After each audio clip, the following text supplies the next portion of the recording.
ជំរាបសួរសួស្តីអ្នកទាំងអស់គ្នានាងខ្ញុំចេឌីជួបគ្នាម្ដងទៀតហើយជាមួយនឹងរឿង Bad Teacher Question ដែលជាភាពបញ្ចប់ជាមួយគ្នាណា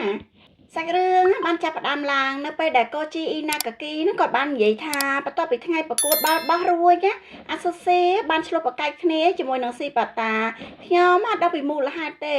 តែគាត់អត់បានមកសាលារយៈពេល3ថ្ងៃហើយចំណែកឯខាងលោកគូស៊ីប៉ាតានេះវិញគាត់ក៏ពិបាកចិត្តមិនស្ទើរដែរគាត់បានដឹកទៅដល់នៅថ្ងៃដែរអាសូស៊ីបាននិយាយជាមួយនឹងគាត់ដោយបញ្ចេញអារម្មណ៍សោកសៅមកថាអ្នកឯងក៏ហក់ខ្ញុំស្អប់អ្នកឯងខ្លាំងមែនតើគាត់ពិបាកចិត្តចំពោះរឿងនេះណារួចហើយគាត់ក៏រអ៊ូម្នាក់ឯងមកថាម៉ាសាមីគឺជាបងប្រុសធំរបស់ខ្ញុំគាត់គឺជាបងរបស់ខ្ញុំអ្នកវិញអ្នកគឺមិនអាចបំភ្លេចស្នេហាដំបូងរបស់អ្នកបានទេនោះហើយក៏ជាមូលហេតុដែលខ្ញុំអត់ចង់ឲ្យអ្នកឈឺចាប់ដូចជាខ្ញុំទេអរិសវ៉ាខ្ញុំគឺជាគ្រូដ៏សានយ៉ាប់បំផុតដែរកាន់មកខាងផ្ទះរបស់អាស៊ូស៊ីឯនេះវិញពេលនេះក៏មកបានជួបជាមួយនឹងអ្នកម៉ាក់របស់គេហើយដោយនិយាយទៅថាតើគាត់អត់ចង់ជួបអ្នកណាទេមែនហើយអ្នកម៉ាក់របស់គាត់ក៏និយាយមកថាឲ្យខ្ញុំសុំទោសផងគាត់នៅតែមានគ្រុនក្តៅបន្តិចនៅព្រឹកនេះក្រោយពេលដែលគាត់និយាយអញ្ចឹងចប់ក៏បន្តទៅថាតើខ្ញុំអាចសុំនិយាយជាមួយនឹងគាត់បន្តិចបានទេអ្នកស្រីអរីសាវ៉ាពេលឡើងទៅដល់បន្ទប់ខាងលើគាត់ក៏បានគោះទ្វារបន្ទប់បន្តិចមុននឹងនិយាយថាអាសូស៊ីគឺខ្ញុំតើអ្នកភ្ញាក់ហើយឬនៅមកសាលាមកខ្ញុំឯកានណាមើលពេលដែលគ្មានអ្នកបន្ទាប់ពីឃើញថាអ្នកនៅខាងក្នុងនៅតែបន្តស្ងាត់អញ្ចឹងក៏សួរទៅទៀតថាតើស៊ីប៉ាតាបានធ្វើអីដែលអាក្រក់ចំពោះអ្នកមែនទេពេលភ្លាមនោះអ្វីដែលគាត់លើគឺជាសម្លេងយំសោករបស់អាស៊ូស៊ីក៏រៀងពិបាកចិត្តបន្តិចដែរហើយក៏និយាយទៅគេថាញ៉ាំអាហារពេលល្ងាចរបស់អ្នកយល់ទេខ្ញុំនឹងរងចាំអ្នកនៅឯសាលារៀននិយាយអញ្ចឹងហើយគាត់ក៏ដើរចាក់ចេញទៅវិញបាត់តែក៏ឆ្លៀតបន្ថែមទៀតថាចាំជួបគ្នាណាអាស៊ូស៊ីបាស៊ីប៉ាតាវិញគាត់អារម្មណ៍មិនល្អទេរហូតដល់គាត់សង្ងំនៅក្នុងបន្ទប់ទឹកនឹងយូរមែនតែនទៅមកចានគាត់ក៏ស្រែកសួរមកថាម្សាយស៊ីតើអ្នកឯងមានត្រូវសម្អាតអីច្រើនមែនហើយពេលដែលគាត់ចូលមកដល់ឃើញប្អូនគាត់កំពុងតែឆ្លោះមើលមកខ្លួនឯងគាត់ក៏និយាយថាអូអស់ចាណាអ្នកសម្រាប់ចិត្តត្រឡប់ទៅឬក៏របស់អ្នកវិញហើយសែនរបស់ជីដូនពិតជាមានអតិពលទៅលើអ្នកខ្លាំងមែនតែនហើយស៊ីប៉ាតាក៏តបទៅថាក៏និយាយពីមនុស្សចាស់ម្នាក់នោះអីគាត់តែងតែរិះគន់យើងម្ល៉េះហើយបងរបស់គាត់ក៏តបមកថាប៉ុន្តែឥឡូវនេះគាត់ចាស់ណាស់ហើយគាត់ស្រាប់តែប្រាប់យើងថាមកប្រទេសណ័រវេមកហើយមានបានអានសម្បត្តិហើយនៅខួបនៃការស្លាប់របស់ម៉ាចិត្តមកដល់ហើយម្ល៉េះហើយស៊ីប៉ាតាគាត់ក៏តបទៅថាម៉ាចានអ្នកអាចទៅប្រទេសណ័រវេបានទេមែនហើយម៉ាចានគាត់ក៏តបទៅប្អូនវិញដោយកាយវិការទន់ភ្លន់ហ្មងគាត់និយាយថាហើយអ្នកក៏មិនអាចទៅដែរបានមែនម៉ាសាយូស៊ីតែថាស៊ីប៉ាតាក៏តបទៅឡើងក្លាហានហ្មងគាត់ថាខ្ញុំអាចទៅប្រទេសណ័រវេដោយខ្លួនឯងគ្រាន់តែមានតែខ្ញុំតែចាស់ហ្នឹងអត់សូវសប្បាយចិត្តខ្លាំងតែប៉ុណ្ណឹងឯងរួចម៉ាចានក៏ស្ទុះមកនិយាយថាអ្នកមិនអាចទៅប្រទេសណ័រវេដោយខ្លួនឯងបានទេយើងអត់ដែលបែកគ្នាពីមុនមកឡើយហេតុអីពេលនេះអ្នកចាប់ផ្ដើមស៊ីប៉ាតាក៏កាត់សម្ដីបងប្រុសយើងហ្មងដល់និយាយទៅថាយើងកាន់តែចាស់ទៅហើយខ្ញុំចង់មានឯករាជ្យជាងនេះបន្តិចទេបងប្រុសបន្ទាប់ពីបានចាក់ចេញពីមុខបងប្រុសបន្តិចទៅក៏សង្ងំសោកសៅដល់និយាយថាសុំទោសផងបងប្រុសធំ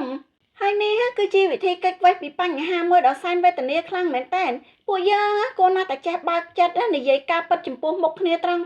ដើម្បីបញ្ចប់បញ្ហាទៅឲ្យងាយស្រួលមិនមែនជ្រើសរើសការស្ងប់ស្ងាត់លាក់ទុកក្នុងចិត្តឲ្យដើរចេញតែម្នាក់ឯងចឹងទេវាអត់សុបាយទេក្រឡេកមើលមកក្នុងក្លឹបមួយកន្លែងវិញនារីប៉ុន្មានអ្នកកំពុងតែនាំគ្នាសើចជាមួយនឹងពណ៌សរបស់ស៊ីប៉ាតាហើយដោយសារតែវាស្លកចេញទៅពណ៌ធម្មជាតិរបស់គាត់វិញ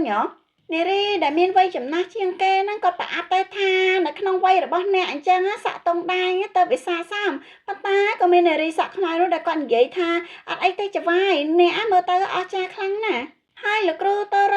ក៏សួរដែរថាតើមានបញ្ហាអីជាមួយនឹងសាក់ពណ៌របស់ឯងមែនចំពោះស៊ីប៉ាតាវិញគាត់អត់ខ្វល់ទេគាត់និយាយថាក៏មកខ្វល់ពីខ្ញុំខណៈនោះដែរម៉ាចានក៏បានបើកទ្វារចូលមកសួស្ដីអ្នកទាំងអស់គ្នាធ្វើឲ្យលោកគ្រូតរគាត់សប្បាយចិត្តមែនតើដោយសារបានឃើញសំណប់ចិត្តរបស់គាត់ហើយនារីដែលជាម៉ាមីហ្នឹងគាត់ក៏ទៅស្វាគមន៍ជាមួយនឹងម៉ាចាន់ដែរហើយថែមទាំងប្រាប់ថាពួកគេកំពុងនិយាយគ្នាអំពីរឿងសាក់របស់ប្អូនប្រុសរបស់គាត់នោះឯងលោកគ្រូតរក៏បញ្ញាងាកទៅសួរស៊ីប៉ាតានឹងថាមិនក៏ណាអត់បានប្រាប់ខ្ញុំថាម៉ាសាមីនឹងមកអញ្ចឹងហ ហើយស៊ីប៉ាតាក៏តបទៅថាបើអញ្ចឹងវាមិនរួចគាត់ក៏ដើរចេញទៅដោយប្រាប់ទៅម៉ាម៉ានឹងថាឲ្យដាក់អ្វីគ្រប់យ៉ាងទៅលើឈ្មោះរបស់គាត់ចុះម៉ាម៉ាហ្នឹងក៏តបទៅថាប៉ុន្តែលោកប្រុសស្មាសមីទៅតែមកដល់ហ្នឹងព្រាមនោះហើយម៉ាចានណាក៏តបទៅប្រាប់ទៅថាម៉ាខ្ញុំមកទីនេះមិនមែនដើម្បីជួបម៉ាសាយូស៊ីទេរួចហើយម៉ាមីគេហ្នឹងក៏ដឹងថាអូត្រូវហើយគាត់ហ្នឹងមិនមែនមកដើម្បីម៉ាសាយូស៊ីទេគឺមកដើម្បីម្នាក់ទៀតចឹងណាចំពោះស៊ីប៉ាតាវាមិនមែនជារឿងល្អអីទេដែលគាត់ធ្វើជាអត់ខ្វល់ជាមួយនឹងបងប្រុសសំណប់ចិត្តរបស់គាត់អញ្ចឹងហ៎កាន់មកខាងលោកគ្រូតូរ៉ូនេះវិញគាត់កំពុងតែសួរទៅម៉ាសាមីនឹងថាអញ្ចឹងតើអ្នកបានប្រាប់អីខ្លះទៅគាត់ហើយម៉ាសាមីក៏តបទៅថាវាគ្មានអីទេប្រសិនបើម៉ាសាយូស៊ីពិតជាចង់ទៅប្រទេសណូវែនោះមែនណាវាគឺមិនអីឡើយប៉ុន្តែមួយរយៈចុងក្រោយនេះខ្ញុំមិនដឹងទេថាគាត់កំពុងតែគិតអ្វីទេយើងតែងតែនៅជាមួយគ្នាហើយខ្ញុំតែងតែគិតថាខ្ញុំដឹងពីអារម្មណ៍គ្រប់យ៉ាងរបស់គាត់ពេលនោះលោកគ្រូតូរ៉ូក៏និយាយថាអារម្មណ៍របស់ម៉ាសាយូស៊ីសុភមង្គលរបស់ម៉ាសាយូស៊ីរបៀបដែលអ្នកតែងតែគិតគាត់ជាមុនរហូតតើអ្នកគិតចង់ធ្វើអ្វីសូមគិតពីខ្លួនឯងសូមគិតអំពីខ្លួនឯងជាមុនសិនគាត់និយាយដល់ត្រឹមហ្នឹងហើយក៏ទៅចាប់ដៃគេយ៉ាងថ្នម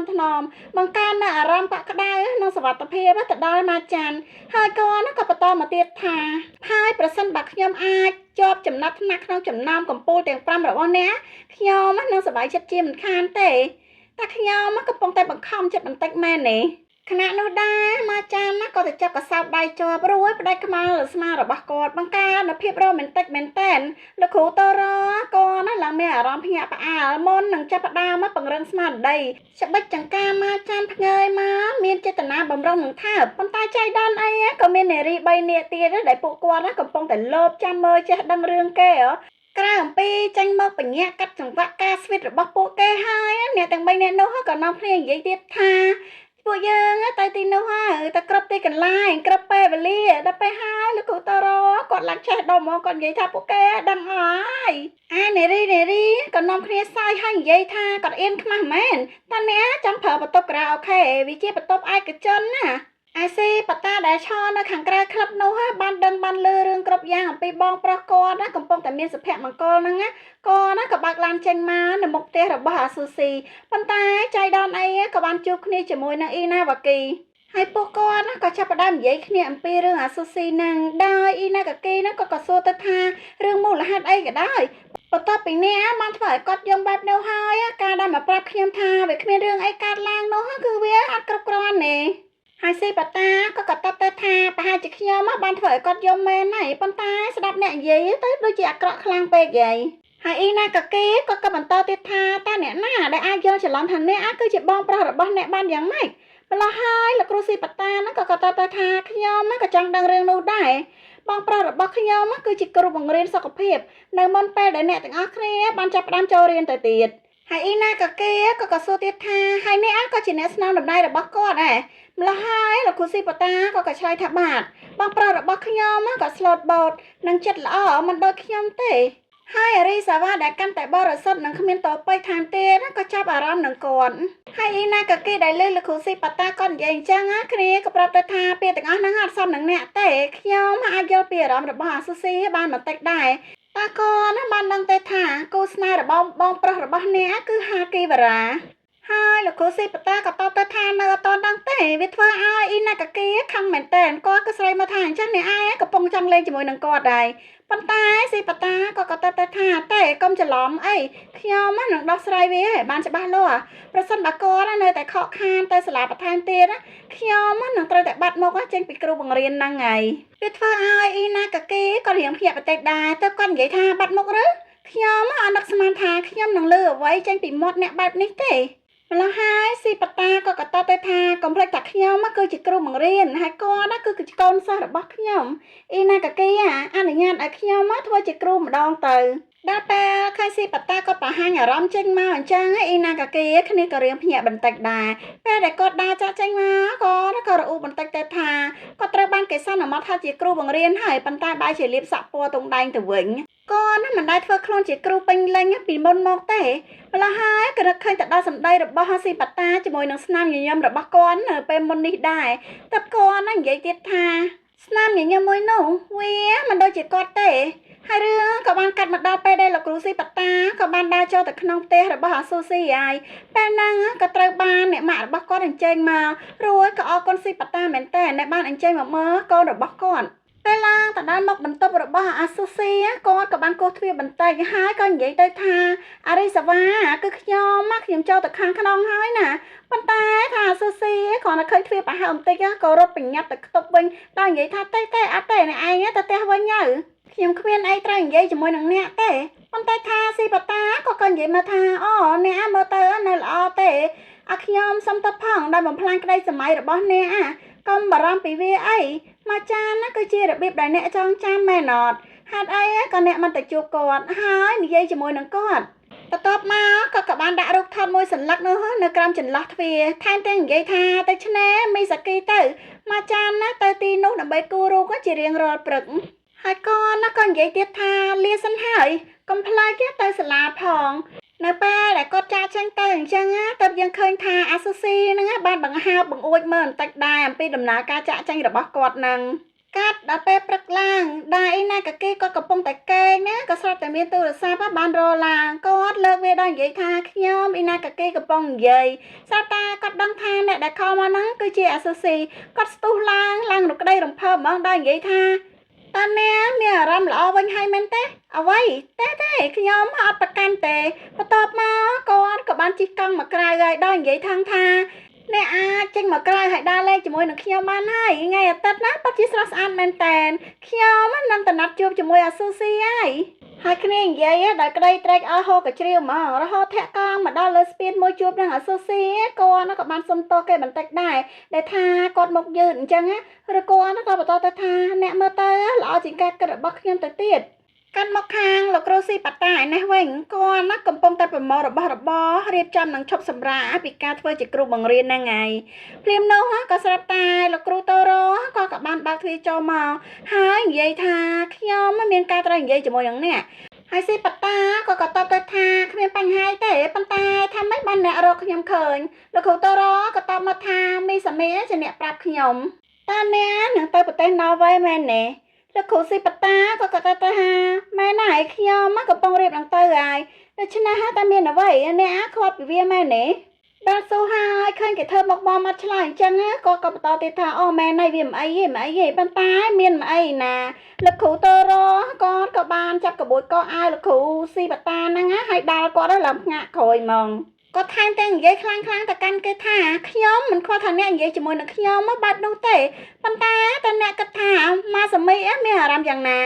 គាត់តែងតែបារម្ភពីអ្នកហើយតែងតែមើលថែអ្នកជានិច្ចគាត់ស្រឡាញ់អ្នកជាងជីវិតខ្លួនឯងទៅទៀតអ្នកគួរតែប្រាប់គាត់ថាហេតុអ្វីបានជាអ្នកចាកចេញបើអ្នកមិនប្រាប់គាត់ទេខ្ញុំនឹងប្រាប់គាត់យល់អត់នៅក្រោយពេលគាត់ចេញទៅបានណាលោកគ្រូស៊ីប៉ាតាចាប់ផ្ដើមត្អូនឈឺរបួសនឹងម្នាក់ឯងឲ្យដែររអ៊ូទៀតថាគេណាខ្លាំងឡើងដូចកូរីឡាអញ្ចឹងកាន់មកខាងអាស៊ូស៊ីនិងអ៊ីណាកាគីនេះវិញគ្នាកំពុងតែនាំអាស៊ូស៊ីឲ្យទៅលេងសប្បាយនៅកន្លែងទូលេងហ្គេមប៉ុន្តែអាស៊ូស៊ីគ្នាក៏និយាយទៅថាឲ្យខ្ញុំសុំទោសផងអ៊ីណាកាគីខ្ញុំថ្ងៃនេះដូចអត់សូវមានអារម្មណ៍ទេហើយអ៊ីណាកាគីហ្នឹងគាត់ក៏ប្រាប់ទៅអាស៊ូស៊ីថាកុំគិតច្រើនអំពីស៊ីប៉ាតាច្រើនពេកអីម្ល៉េះហើយអាស៊ូស៊ីក៏តបទៅរៀងញញឹមតិចថាខ្ញុំដឹងហើយខ្ញុំមកបានគិតច្រើនទេតើអ៊ីណាកាគីក៏និយាយទៀតថាខ្ញុំមានរឿងមួយចាំបង្ហាញឲ្យអ្នកបានដឹងតែបានគេអូកទៅអញ្ចឹងទៅអាស៊ូស៊ីក៏សួរថាទៅណាប៉ុន្តែអ៊ីណាកាគីក៏ប្រាប់ថាទៅអ្នកនឹងបានឃើញហើយក្នុងពេលនោះដែរក៏ស្រាប់តែមានមនុស្សមួយក្រុមបានមកឈប់ពីក្រោយអ្នកទាំងពីរដល់និយាយផងថានៅទីបំផុតខ្ញុំរកអ្នកឃើញហើយអ៊ីណាកាគីឃើញចំហាយរឿងមិនល្អបានមកដល់ល្មមចំណែកឯអ្នកទាំងពីរអ្នកនោះក៏បានបដាគ្នាមកដល់សាលាវិញហើយ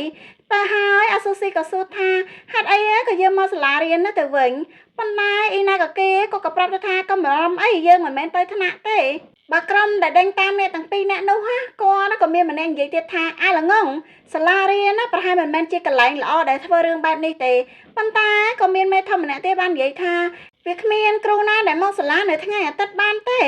សាលារៀនដែលគ្មានមនុស្សនៅជុំវិញវាពិតជាងាយស្រួលណាស់ហ ហើយអ៊ីណាកាគីគាត់បាននាំមកស៊ូស៊ីមកឃ្លាំងដាក់អវ៉ាន់មួយនៅពេលនោះហាគេក៏បង្ហាញកូនឆ្មា3ក្បាលទៅឲ្យអាស៊ូស៊ីបានឃើញរួចក៏ប្រាប់ទៅថាពួកយើងបានរកគេឃើញកាលពីម្សិលមិញគេគួរឲ្យស្រឡាញ់ខ្លាំងមែនទែនយូរីកបានរកឃើញពួកគេខ្ញុំគិតថាអ្នកប្រហែលជាចូលចិត្តវាដល់តែបានអារម្មណ៍ឆ្មាតុនអញ្ចឹងទៅក៏ធ្វើឲ្យអាស៊ូស៊ីហ្នឹងមានអារម្មណ៍ល្អបន្តិចដែរនៅពេលដែលគាត់ញញឹមអញ្ចឹងទៅអ៊ីណាកាគីក៏និយាយថាវាយូរណាស់ហើយដែលខ្ញុំបានឃើញអ្នកញញឹមម្ល៉េះហើយអាស៊ូស៊ីគេក៏ភ្ញាក់បន្តិចដែរទៅនិយាយថាខ្ញុំមិនមានអារម្មណ៍បែបនេះជាយូរមកហើយកំពុងតែអារម្មណ៍ល្អសុកហ្នឹងចំអាក្រក់ក៏បានបង្ហាញមុខមកហើយឌឺដងឲ្យពួកគេទៀតផងម្ល៉េះហើយអ៊ីណាកាគីគាត់ខឹងណាស់ទៅគាត់និយាយថាឯងមកនេះដើម្បីធ្វើឲ្យយើងខឹងម្ដងទៀតមែនទេម៉ូរីវ៉ាគីប៉ុន្តែម៉ូរីវ៉ាគីហ្នឹងគេក៏សើចឌឺដងមកថាវាមិនពិតទេថ្ងៃហ្នឹងខ្ញុំនឹងមកសម្លាប់ឯងឲ្យចាប់ស្រេចបាច់តែម្ដងឬគេក៏ប្រកបហៅក្រុមគ្នារបស់គេមកម្ល៉េះហើយអ៊ីណាវ៉ាគីគាត់ក៏និយាយថាតែឈរនៅពីក្រោយខ្នងខ្ញុំទៅស៊ូស៊ីថាហើយឡើងលឹតមាត់លឹតកអីណាឡើងស្ទាវទៅគាត់ក៏បន្តនិយាយថាសំបីតែសមរភូមិផ្ទាល់ខ្លួនណាក៏ឯងមិនអាចប្រយុទ្ធបានដែរអាក្មេងល្ងងអើយតែពេលហ្នឹងម៉ែគេក៏បញ្ជាឲ្យកូនចៅហ្នឹងសម្រុកចូលទៅបន្ទាប់ពីវាយអាចារ្យមកដេកដួលអស់ខ្លះហើយហ្នឹងអ៊ីណាកាគីហ្នឹងក៏និយាយទៅថាឯងគ្រាន់តែជាមេធម្មតាឈរមកតែប៉ុណ្ណឹងទេមែនមុននឹងសម្រាប់ចូលវាយហ្នឹងម៉ូរីវ៉ាគីហ្នឹងក៏និយាយដែរថាឯងមើលទៅនៅតែខ្លាំងដូចដើមណាអ៊ីណាកាគីហើយអ៊ីណាកាគីហ្នឹងក៏តបទាំងទៅថាខ្ញុំត្រូវបញ្ចប់ការងារទាំងអស់ហ្នឹងឲ្យបានលឿនពួកខ្ញុំឥឡូវមានរវល់បន្តិចនៅពេលដែលប្រយុទ្ធគ្នាសាកល្បងដៃជើងបានបន្តិចហើយក៏មានកូនចៅរបស់គេម្នាក់ហ្នឹងដើរលបទៅពីក្រោយដើម្បីយកកបាត់ទៅភ្ជង់ករបស់អាស៊ូស៊ីរួចក៏ប្រាប់គេថាស្ដាប់បង្គាប់ហើយដើរទៅមុខទៅបើអត់ចង់ស្លាប់កំពុងតែប្រយុទ្ធហ្នឹងពេលដែលអ៊ីណាកាគីក៏សម្លឹងទៅឃើញអាស៊ូស៊ីនៅក្នុងកណ្ដាប់ដៃរបស់គេអញ្ចឹងទៅគាត់ក៏ឡើងហ៊ានប្រយុទ្ធទៀតដែរតើបណ្ដោះឲ្យអស់អ្នកទាំងនោះហ្នឹងវាយដំច្រំធាក់គាត់ឡើងត្រត្រូវហ្មងបន្ទាប់មកមេក្រុមរបស់គេហ្នឹងក៏បានទម្លាក់ដៃចោលឲ្យដើរសម្ដៅទៅរកអាស៊ូស៊ីទាំងដែលនិយាយថាមើលមុខមាត់របស់អ្នកទៅដូចជាស្រស់ស្អាតខ្លាំងណាស់ចាំខ្ញុំនឹងមើលថែអ្នកឲ្យបានល្អហើយនៅក្នុងដំណាក់កាលដែលស្លាប់រស់អញ្ចឹងហ្នឹងអាស៊ូស៊ីនឹកដល់មកចាំទៀតដែរគាត់ក៏ស្រែកទៅខ្លាំងហ្មងថាជួយខ្ញុំផងមកចាន់ទាំងដែលអត់ដឹងថាគេនឹងនៅណាទេចេះតែស្រែកទៅចំណែកឯស៊ីបតាដែលកំពុងតែរៀបចំឲ្យវ៉ាន់ដាក់ឡានហ្នឹងគាត់ក៏មានអារម្មណ៍ថាលឺលហៀងដូចមានអ្នកណាស្រែកអីដែរប៉ុន្តែក៏អត់បានចាប់អារម្មណ៍អីទេភ្លាមនោះក៏មានឡាននោះឲ្យបើកកាត់នៅមុខគាត់នឹងឯងមកសបកក៏ស្រាប់តែឃើញអ៊ីណាកាគីហ្នឹងក៏រត់មកតាមក្រោយនៅពេលដែលគេរៀបនឹងដួលហ្នឹងគាត់ក៏ជួយទៅត្រគេរួចក៏សួរគេថាអ៊ីណាកាគីមានរឿងអីកើតឡើងចំពោះមុខរបស់ឯងហ្នឹងក៏ជាគ្នាត្រេកអរណាស់រួចក៏ប្រាប់ស៊ីបាតាទៅថាឲ្យដេញតាមឡានហ្នឹងទៅប៉ុន្តែស៊ីបាតាក៏ថាមកថាអេឡានខ្ញុំមិនមែនជាតាក់ស៊ីណាដល់ពេលដែលកូជីនឹងប្រាប់ថាអាស៊ូស៊ីត្រូវបានឡាននឹងចាប់ខ្លួនទៅគាត់នឹងឡើងពញាហើយក៏ប្រញាប់នាំគ្នាដេញអ្នកបើក៏គ្នាប្រញាប់មិនសូវជាប្រមាណនេះអានេះអង្គុយនៅក្បែរហ្នឹងបទឿនហ្នឹងមកថាចាប់ហ្មងចំណែកឯខាងឡានខ្នើយណាវិញគេកំពុងតែសើចចំអកឲ្យណាកាគីឲ្យថាបន្ទាប់ពីត្រូវគេវាយខ្លាំងហ្មងប្រកាសជាដេកពេទ្យរាប់ខែហើយបន្ទាប់មកប៉ែចងកណាត់ក្បាលហ្នឹងក៏និយាយទៅថាតែយើងគួរធ្វើអ្វីជាមួយរង្វាន់មួយនេះហ៎ហើយអបមេគេហ្នឹងក៏និយាយថាកុំបារម្ភអីខ្ញុំនឹងអនុញ្ញាតឲ្យអ្នកទាំងអស់គ្នាសប្បាយរីករាយជាមួយគាត់ដែរ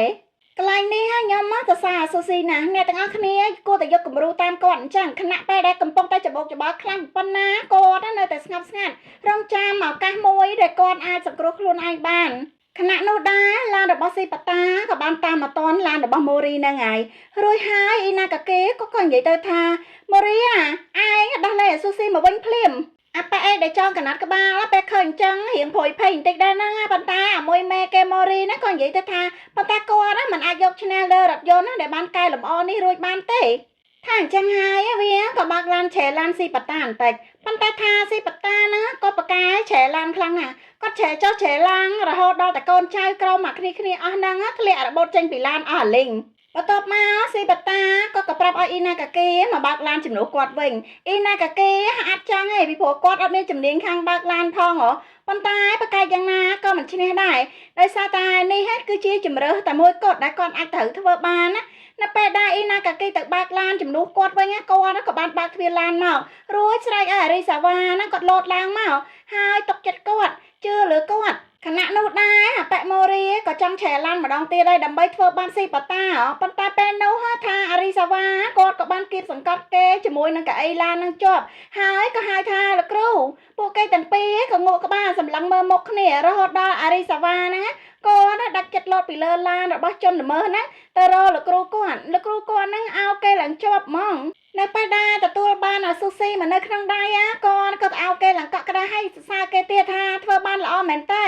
ហើយអបិម៉ូរីបន្ទាប់ពីងើបក្បាលចេញពីកៅអីដែលគៀបនឹងរួចមកគាត់ក៏ជ្រុលទៅបុកជាមួយនឹងភ្នំឡើងខ្ទេចឡានអស់ហ្មងតែពេលហើយអ៊ីណាកាគីគាត់សប្បាយចិត្តណាស់រួចក៏ប្រាប់ទៅថាចិត្តដល់ហើយចំណែកឯស៊ីប៉ាតាក៏ប្រាប់ថានោះគឺជាការសម្រេចចិត្តដ៏លំបាកមួយមែនតើបន្ទាប់ពីទទួលបានសុវត្ថិភាពហើយអាស៊ូស៊ីគេរំភើបចិត្តណាស់រហូតដល់អោបលោកគ្រូគេនឹងស្រែកយំហូហ្មងម្លោះហើយអ៊ីណាកាគីក៏ស្រែកខ្លាំងមកថាវាគ្មានយុត្តិធម៌ទេអ្នកឯងក៏តែបើកឡានវិញបានត្រូវបន្ទាប់ពីបានជូនអាស៊ូស៊ីមកដល់ផ្ទះហើយអ៊ីណាកាគីក៏លាទៅអាស៊ូស៊ីរួចនិយាយថាចាំជួបគ្នានៅថ្ងៃស្អែកភ្លាមនោះស៊ីប៉ាតាក៏និយាយថាអាស៊ូស៊ីខ្ញុំមកឈប់រៀនហើយនឹងទៅប្រទេសណ័រវេប៉ារបស់ខ្ញុំនៅទីនោះម្ល៉េះហើយអ៊ីណាកាគីក៏ភ្ញាក់ណាស់ក៏និយាយថាខ្ញុំអត់បានដឹងរឿងនេះទេហើយលោកគ្រូស៊ីប៉ាតាក៏បន្តមកថាវាជាការសម្រេចចិត្តភ្លាមអ្នកទាំងពីរត្រូវខំរៀនណានៅពេលដែលដឹងថាលោកគ្រូស៊ីប៉ាតាក៏ត្រូវចាក់ចេញអញ្ចឹងទៅណាអាស៊ូស៊ីគ្នាឡើងអត់សប្បាយចិត្តទេរួចក៏គិតថាវាមិនអាចទៅរួចទេនៅពេលដែលឡានចេញទៅអ្នកទាំងពីរអ្នកនោះលាគាត់ណាពិតជាចង់ខាត់ឡាននឹងទុកដើម្បីនិយាយគ្នាឲ្យច្បាស់លាស់ណានៅពេលដែលស្ងាត់នៅតែម្នាក់ឯងអញ្ចឹងទៅគាត់នឹកឃើញទៅដល់អតីតកាលដែលលោកគ្រូស៊ីប៉ាតានឹងព្យាយាមបកស្រាយប្រាប់នៅអ្វីដែលគាត់នឹងយល់ច្រឡំនឹងប្រាប់ទៅគាត់ហើយអាស៊ូស៊ីក៏បាននិយាយទៅថាគាត់បានព្យាយាមហើយគាត់បានព្យាយាមប្រាប់ខ្ញុំថាគាត់គឺមិនមែនជាម៉ាចាន់ទេកាត់ទៅដល់ពេលព្រឹកឡើងអាស៊ូស៊ីគាត់ប្រញាប់រត់ទៅឆ្នេរមីសាគីដែលជាកន្លែងដែលម៉ាចាន់គាត់តែងតែគូររូបគាត់រត់បណ្ដារួចក៏គិតបណ្ដាផងថាខ្ញុំមិនចង់ឲ្យគាត់ឈប់បង្រៀនទេខ្ញុំបានបង្ខំឲ្យគាត់ចងចាំរឿងផ្ទាល់ខ្លួនរបស់ខ្ញុំដល់ពេលតែបានជួបម៉ាចាន់ផ្ទាល់គាត់ឡើងយំប្រហិតប្រហែលនៅមុខគេថាម៉ាចាន់ណាខ្ញុំបាននិយាយពាក្យអាក្រក់ទៅកាន់ម៉ាសាយូស៊ីមីសាមីគាត់ពិតជាបរិសុទ្ធដែលទន់ភ្លន់និងកក់ក្ដៅមែនតើក៏បានចូលទៅអាប់អាស៊ូស៊ីដោយនិយាយថាអ្នកអាចប្រាប់រឿងទាំងមូលមកខ្ញុំបានអត់ប៉ុន្តែថាអាស៊ូស៊ីក៏បានគិតនៅក្នុងចិត្តថាខ្ញុំត្រូវប្រាប់គាត់ថាអរគុណហើយក៏ត្រូវនិយាយថាលាហើយដូចគ្នាដែរក្រឡេកមើលមកខាងពលានយន្តហោះឯនេះវិញពេលនេះស៊ីប៉ាតាក៏កំពុងតែនិយាយទូរស័ព្ទជាមួយនឹងប៉ារបស់គាត់ហើយដោយប្រាប់ថាម៉ាចានហាត់បានទៅទេមានតែខ្ញុំម្នាក់ប៉ុណ្ណោះដែលទៅខ្ញុំបានសម្រេចចិត្តថាផ្លាស់ទៅនៅទីហ្នឹងហើយប៉ុន្តែភ្លាមនោះប៉ារបស់គាត់ក៏ស្រែកមកខ្លាំងហ្មងឡើងប៉ាងសក់អស់ហើយគាត់និយាយថាមនុស្សល្ងងអើយខ្ញុំអត់បានសុំឲ្យអ្នកមកដោយខ្លួនឯងទេខ្ញុំមិនបានផ្ញើសម្បត្តិនោះទៅដើម្បីបំបែកអ្នកទាំងពីរទេ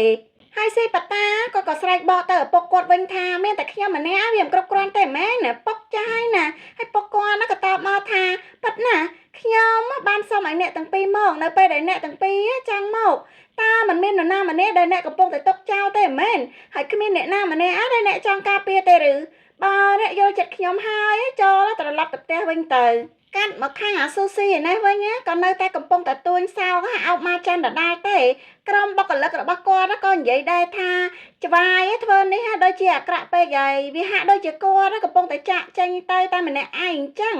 ភ្លាមនោះស៊ីប៉ាតាក៏បានបើកទ្វារមកដល់និយាយថាសួស្ដីអ្នកទាំងអស់គ្នាប៉ាបានឲ្យខ្ញុំមកវិញហើយនៅពេលដែលអាស៊ូស៊ីឃើញគាត់មកវិញអញ្ចឹងគ្នាឡើងផ្លឹកស្មារតីគាត់ឃើញគេនៅចុងគ្នាអញ្ចឹងក៏និយាយទាំងរអាក់រអួលទៅថាតើមានអ្វីមែនតើអ្នកទាំងអស់គ្នាមិនអញ្ជើញខ្ញុំឲ្យចូលទេឬចំណែកឯអាស៊ូស៊ីគាត់បានគិតនៅក្នុងចិត្តទាំងដែលដើរចូលទៅក្បែរស៊ីប៉ាតាបដាដល់និយាយថាខ្ញុំចង់និយាយពាក្យថាអរគុណនិងសូមទោសគាត់ឲ្យបានច្រើនដងប៉ុន្តែពាក្យទាំងអស់នោះខ្ញុំបែរជានិយាយមិនចេញទៅវិញដូច្នេះហើយខ្ញុំនឹងគ្រាន់តែនិយាយតែពាក្យថាហើយគាត់ក៏ចាប់ផ្ដើមនិយាយខ្លាំងមកថាលោកគ្រូខ្ញុំពិតជាចូលចិត្តលោកគ្រូខ្លាំងណាស់ហើយគាត់ក៏បានបន្តគិតនៅក្នុងចិត្តថាពេលដែលខ្ញុំនិយាយអ្វីដែលខ្ញុំចង់និយាយជាចុងក្រោយគាត់ហាក់ដូចជាភ្លឺស្វាងម្ដងទៀតសម្រាប់ខ្ញុំស៊ីប៉ាតាក៏ញញឹមឡើងស្រស់ហើយក៏និយាយថាអរគុណច្រើនអាស៊ូស៊ីចំណែកអាស៊ូស៊ីក៏បានរត់ចូលទៅអោបលោកគ្រូនឹងឡើងស្អិតរមួតហ្មងពេលនោះឯងជាពេលដែរក៏ជាគាត់ឡើងដាច់ចង្កេះផឹងហ្មងឬក៏និយាយថាអត់ទេអាស៊ូស៊ីអត់ទេឬគាត់ខឹងខ្លាំងមែនតើក៏និយាយទៅថាស៊ីប៉ាតាខ្ញុំនឹងសម្លាប់អ្នកឥឡូវនេះហើយគាត់ក៏ហក់ទៅសង្គ្រប់សង្កត់ខ្ លេលោកគ្រូស៊ីបតានឹងយកហ្មងលោកគ្រូស៊ីបតានៅពេលដែលចប់ខ្លែរបស់គេចឹងក៏ប្រឹងស្រែកថាអត់ទេនេះជាការយកច្រឡំទេពួកយើងនិយាយគ្នាសិនបានអត់ពេលដែលគេអត់ដោះលែងខ្លួនចឹងក៏ស្រែកទៅថាអ្នកទាំងអស់គ្នាជប់សើចទៅមកជួយខ្ញុំផងអ្នកណាក៏បានមកជួយខ្ញុំផងចំណែកអាស៊ូស៊ីក៏បានគិតបន្តទាំងញញឹមផងថាបន្ទាប់ពីនោះខ្ញុំលែងស្ដាយក្រោយដែលបានទៅសាលាវិទ្យាល័យចាក់ការឱកាសទៀតហើយវាជាលើកដំបូងខ្ញុំចង់បញ្ចប់ការសិក្សាដោយមានការចូលរួមដ៏ល្អឥតខ្ចោះហើយរឿង Bad Teacher Equation ណាក៏ត្រូវបានបញ្ចប់ទៅយ៉ាងរីករាយរឿងចំនួនហ្នឹងអត់សូវមានវគ្គ sweet អីខ្លាំងហ្មងទេជាចុងក្រោយហើយadmin សូមអរគុណទៅដល់អ្នកទាំងអស់គ្នាដែលបានចូលរួមនិងគ្រប់គ្រងការសម្ដែងរបស់ admin ទោះបើ admin ណាធ្វើអត់សូវបានល្អយ៉ាងណាក៏ដោយដូច្នេះហើយ admin ក៏សូមជូនពរអ្នកទាំងអស់គ្នាឲ្យមានសំណាងល្អសុខភាពល្អរកស៊ីមានបានកាក់កាបលុយហូរចូលដូចទឹកអញ្ចឹងអរគុណច្រើនជម្រាបលាបាយបាយ